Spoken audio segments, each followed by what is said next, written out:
एक म्हणता म्हणता दुसरी भाकर कधी संपून टाकताना हे देखील तुम्हाला कळणार नाही. एवढा जबरदस्त हिरव्या वाटणातला बांगडा फ्राय बनवायचा असेल तर सर्वात अगोदर बांगडे स्वच्छ धुवायचे, नंतर त्याला चीर पाडायची आणि त्याच्यावरती हळद, मीठ, कोकमचा रस लावून घ्यायचा. आता हे बांगडे साईडला ठेवून द्यायचे.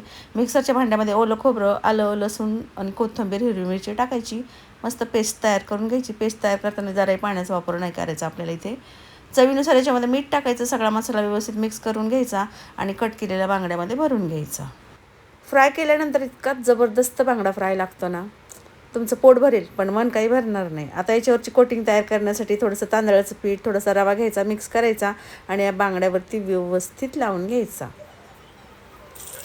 तव्यावरती तेल टाकायचं. दोन्ही साईडनी मस्त कुरकुरीत होईपर्यंत हा बांगडा फ्राय करून घ्यायचा आपल्याला.